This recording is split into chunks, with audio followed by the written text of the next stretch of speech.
സ്നേഹമുള്ളവരെ, രക്ഷാകര ചരിത്രത്തിൽ ആദ്യ പാപത്തിൻ്റെ സമ്മാനമെന്നോണം ദൈവം കാരുണ്യപൂർവ്വം തൻ്റെ മക്കൾക്ക് തൻ്റെ പ്രിയപുത്രനെ കാലത്തിൻ്റെ തികവിൽ രക്ഷകനായി അയക്കാമെന്ന് വാഗ്ദാനം ചെയ്തു.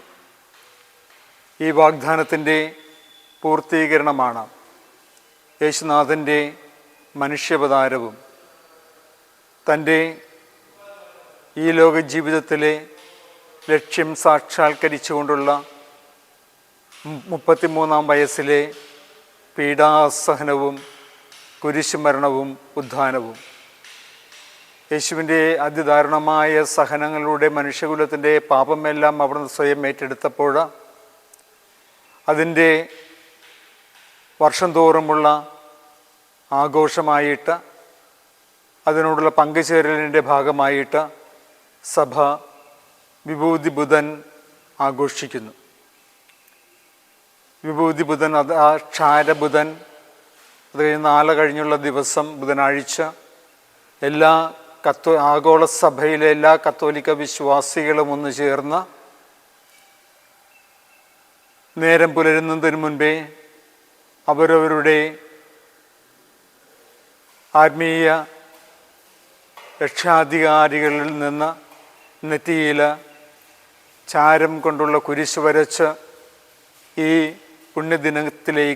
ദിനങ്ങളിലേക്ക് നാളുകളിലേക്ക് പ്രവേശിക്കുന്നു. പ്രാർത്ഥന, ഉപവാസം, ദാനധർമ്മം എന്നീ 3 കാര്യങ്ങളാണ് ഈ നോയമ്പ് കാലത്ത് പ്രസക്തമായിട്ടുള്ളത്. സ്വയം ഞെരുങ്ങിക്കൊണ്ട്, ജീവിതത്തിൻ്റെ സുഖലോലുപത ഉപേക്ഷിച്ചുകൊണ്ട്, തൻ്റെ ജീവിതത്തിൽ മറ്റുള്ളവർക്ക് പരിഗണന നൽകിക്കൊണ്ട്, സ്നേഹത്തിൻ്റെ സഹവർത്തിത്വത്തിൻ്റെ ഒരു കാലയളവിലേക്ക് സഭാമാതാവ് എല്ലാ വിശ്വാസികളെയും ക്ഷണിക്കുകകൂടിയാണിത്. അങ്ങനെ യേശുവിനെ തങ്ങളുടേതായിട്ടുള്ള ജീവിതത്തിലെ ഞെരുക്കങ്ങൾ സ്വയം ഏറ്റെടുത്തുകൊണ്ട് അവിടുത്തെ കുരിശിനോട് ചേർന്ന് ജീവിക്കുന്നവരാണ് എന്ന് ലോകത്തോട് പ്രഖ്യാപിക്കുകയും ദൈവസന്നിധിയിൽ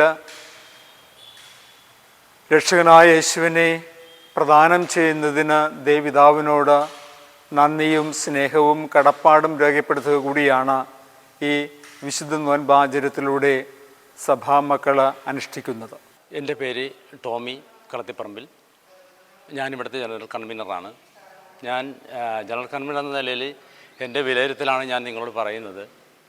ഏതാണ്ട് 20 കമ്മിറ്റിയോളം ഈ വിശുദ്ധവാരത്തിന് വേണ്ടി ഞങ്ങൾ ഒരുങ്ങിയിട്ടുണ്ട്.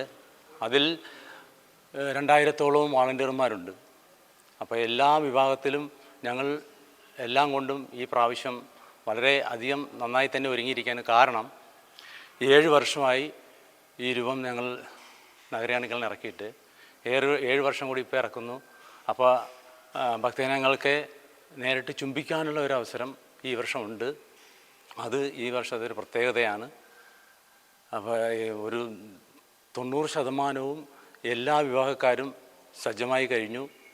എല്ലാ ദിവസങ്ങളിലും ഓരോ വിഭാഗത്തിൻ്റെയും കമ്മിറ്റികൾ കൂടുകയും വരുന്ന കാര്യങ്ങൾ വിലയിരുത്തുകയും ചെയ്തുകൊണ്ടിരിക്കുകയാണ്. അതുകൊണ്ട് വരുന്ന തീർത്ഥാടകർക്ക് യാതൊരുവിധ ബുദ്ധിമുട്ടും ഉണ്ടാകാതിരിക്കാൻ ഞങ്ങൾ 100% ഉറപ്പ് തരികയാണ്.